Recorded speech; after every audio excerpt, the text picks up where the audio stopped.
Gubernur DKI Jakarta, Anies Baswedan resmi mengumumkan penerapan status DKI Jakarta dengan status pembatasan sosial berskala besar atau PSBB dalam menghadapi penyebaran virus corona pada Selasa 7 April 2020. Assalamualaikum warahmatullahi wabarakatuh.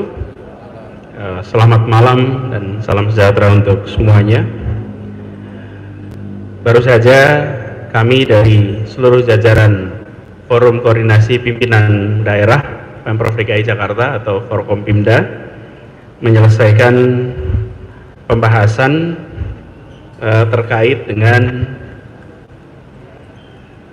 pembatasan sosial berskala besar yang pada hari ini kita menerima surat keputusan Menteri Kesehatan Republik Indonesia. Kita semua menyadari bahwa persoalan penyebaran COVID-19 membutuhkan kerja semua pihak untuk bisa mengendalikan penyebaran ini, karena penyebarannya dari orang ke orang. Itu sebabnya interaksi antar orang penting sekali untuk dibatasi. Malam hari ini seluruh jajaran Forkompimda ini lengkap hadir. Di sini ada Bapak Pangdam Jaya, Majen TNI Eko Margiono, kemudian Pak Kapolda Metro Jaya, Irjen Polisi Nana Sujana, kemudian Pangko Armada 1 Laksamana Muda TNI Muhammad Ali, Pangko Ops AU Marskal Madya TNI Khairil Lubis, Kepala Kejaksaan Tinggi DKI Jakarta Bapak Dr. Asri Agung Putra, juga bersama kita tadi hadir Kabinda DKI Jakarta Brigjen TNI Cahyono Cahya, Kasgartab 1 Jakarta Brigjen TNI Safrudin, juga dan Lantamal 3 Brigjen TNI Marinir Hermanto, dan seluruh anggota gugus tugas percepatan penanggulangan COVID-19 di DKI Jakarta. Dari pembahasan yang kita lakukan tadi, DKI Jakarta akan melaksanakan PSBB sebagaimana digariskan oleh keputusan Menteri, efektif mulai hari Jumat tanggal 10 April 2020. Secara prinsip, tadi kami sudah bahas bersama, secara prinsip selama ini DKI Jakarta sudah melaksanakan pembatasan-pembatasan itu. Mulai dari seruan untuk bekerja di rumah, menghentikan kegiatan belajar mengajar di sekolah dan mengalihkannya menjadi kegiatan belajar di rumah, kemudian menghentikan kegiatan peribadatan di rumah-rumah ibadat, mengerjakan kegiatan peribadatan di rumah. Begitu juga dengan pembatasan transportasi, semuanya sudah kita lakukan selama 3 minggu terakhir ini. Jadi bagi masyarakat Jakarta yang akan nanti kita lakukan mulai tanggal 10, utamanya adalah pada komponen penegakan, karena akan disusun peraturan yang peraturan ini memiliki kekuatan mengikat kepada warga untuk mengikuti.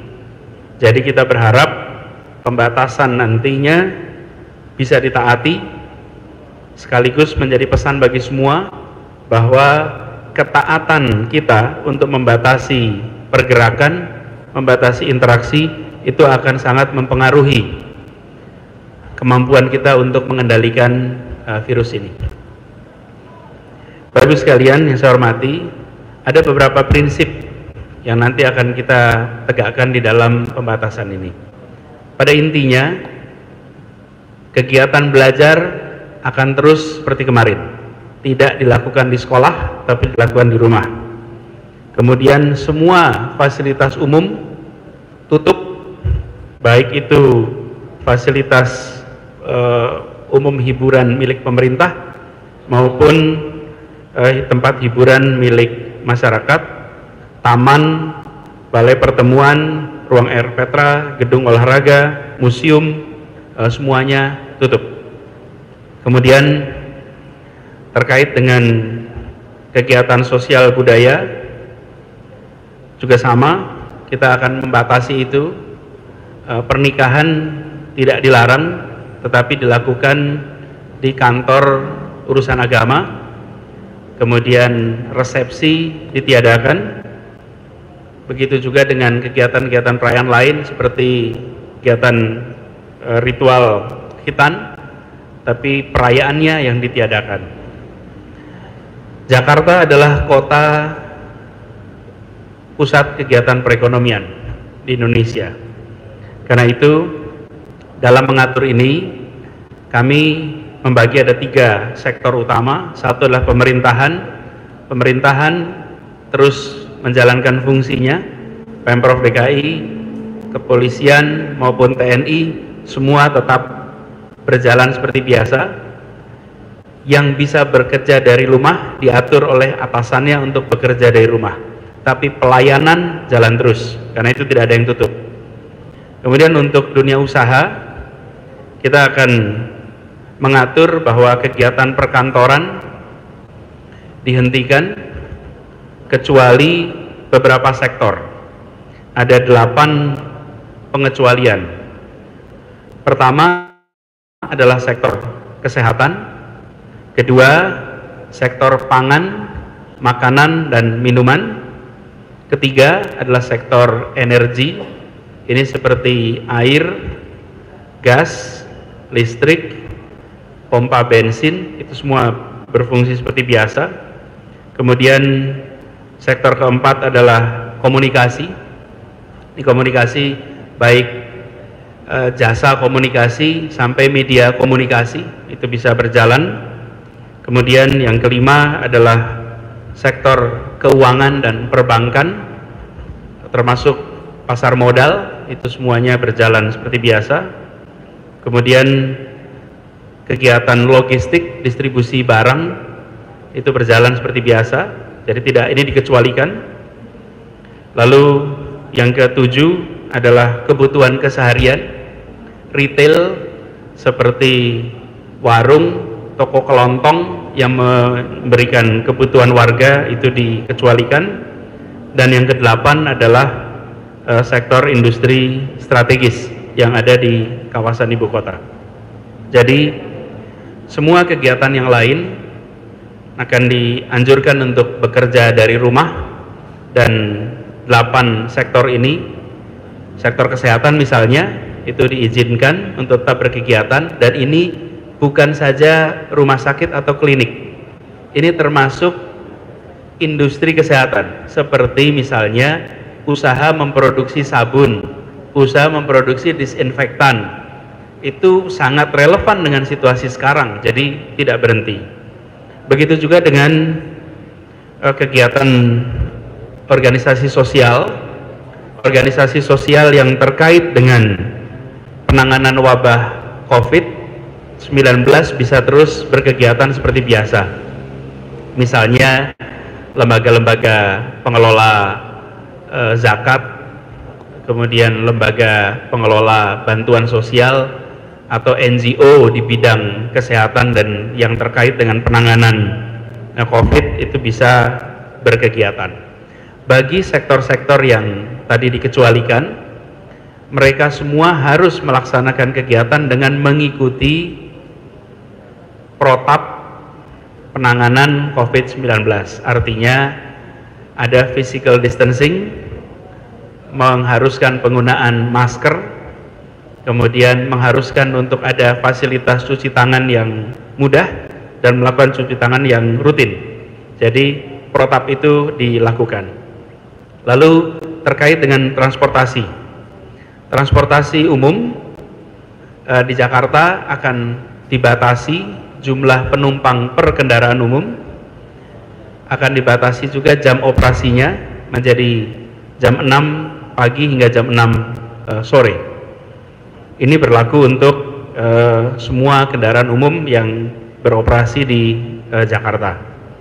Kemudian yang terkait dengan tanggung jawab pemerintah, Pemprov DKI Jakarta, nanti bersama juga pemerintah pusat akan menyiapkan bantuan sosial kepada warga miskin dan rentan yang terdampak atas pelaksanaan PSBB ini dan yang terdampak atas kondisi perekonomian yang turun akibat wabah COVID-19.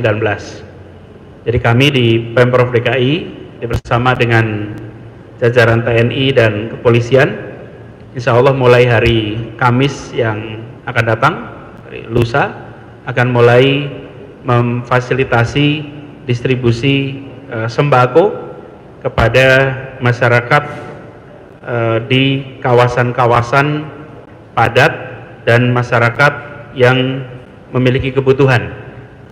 Jadi masyarakat miskin dan rentan miskin itu semua nanti kita akan distribusikan insya Allah mulai hari Kamis yang akan datang. Jadi dengan begitu kita berharap kebutuhan masyarakat yang miskin dan rentang miskin nanti bisa akan kita bantu.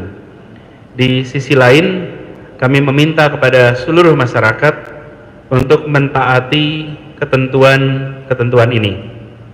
Kita perlu menjaga sama-sama bahwa keselamatan seluruh warga akan sangat tergantung pada kedisiplinan kita melaksanakan pengurangan interaksi ini. Jadi penting sekali bagi semua untuk mentaati. Dan kami di Pemprov DKI dengan seluruh jajaran BUMD khususnya yang terkait dengan kebutuhan-kebutuhan masyarakat menyiapkan juga fasilitas lewat Pasar Jaya untuk belanja melalui jarak jauh, dan ini sudah berjalan selama beberapa minggu di 105 pasar di seluruh Jakarta. Jadi kami berharap semua komponen masyarakat nantinya mentaati ketentuan. Yang kedua, kami akan ikut bantu bagi masyarakat miskin dan rentan miskin. Nah, peraturan sendiri insya Allah akan dikeluarkan secara resmi dalam proses finalisasi. Mudah-mudahan besok peraturannya akan keluar secara resmi, tapi garis besar isinya adalah apa yang tadi kami sampaikan, bahwa semua kegiatan dilakukan di rumah kecuali 8 sektor yang tadi disebutkan. Di 8 itu yang kami akan izinkan untuk tak berkegiatan. Ada satu catatan penting yang perlu diketahui semua, bahwa pada saat PSBB ini dilaksanakan, maka tidak diizinkan ada kerumunan di atas 5 orang di seluruh Jakarta. Kegiatan-kegiatan di luar ruangan maksimal 5 orang, di atas 5 orang tidak diizinkan. Dan kami akan mengambil tindakan tegas, jajaran Pemprov, kepolisian, dan TNI akan melakukan kegiatan penertiban dan juga memastikan bahwa seluruh ketentuan PSBB diikuti oleh seluruh masyarakat. Jadi kegiatan patroli akan ditingkatkan dan kami mengharap kepada seluruh masyarakat untuk mentaati. Ini bukan untuk kepentingan siapa-siapa, tapi ini untuk kepentingan kita semua. Kalau kita mentaati, insya Allah penyebaran virus COVID ini bisa kita kendalikan. Pemerintah, dalam hari ini Pemprov bersama dengan TNI dan polisi akan melakukan semua langkah dengan tegas. Kita tidak akan melakukan pembiaran dan kita tidak akan membiarkan kegiatan berjalan yang bila itu berpotensi terjadi penularan. Ini perlu saya garis bawahi, karena kepentingan kita semua adalah mengendalikan penyebaran COVID ini. Saya berharap seluruh komponen masyarakat memahami dengan baik dan mentaati dengan sebaik-baiknya. Demikian tadi, Bapak-Ibu sekalian, saudara sekalian, pembicaraan dari gugus tugas di DKI Jakarta. Dan kita berharap mulai hari Jumat masyarakat mentaati, dan kita akan mensosialisasikan 2 hari ke depan, hari Rabu dan Kamis. Kita akan sosialisasi secara masif seluruh aturannya secara detail, dan harapannya nanti hari Jumat kita sudah bisa laksanakan sama-sama. Demikian penjelasan dari kami. Terima kasih. Assalamualaikum warahmatullahi wabarakatuh. Keagamaan yang dilakukan di rumah dan dihindari keluarga terbatas dengan menjaga jarak setiap orang. Pembatasan kegiatan di tempat ataupun fasilitas umum. Pembatasan ini dikecualikan untuk supermarket, minimarket, pasar, toko dan tempat penjualan obat-obatan dan peralatan medis. Pembatasan kegiatan sosial dan budaya. Pembatasan ini dilakukan dengan melarang kerumunan orang dalam kegiatan sosial ataupun budaya serta berpedoman pada pandangan lembaga adat dan misi yang diakui pemerintah dalam peraturan perundang-undangan. Yang keenam, pembatasan kegiatan lainnya, khusus terkait aspek pertahanan dan keamanan. Pembatasan ini dikecualikan untuk kegiatan aspek pertahanan dan keamanan dalam rangka menegakkan kedaulatan negara. Baik, cukup sekian berita yang dapat disampaikan. Terima kasih atas partisipasinya dan perhatiannya.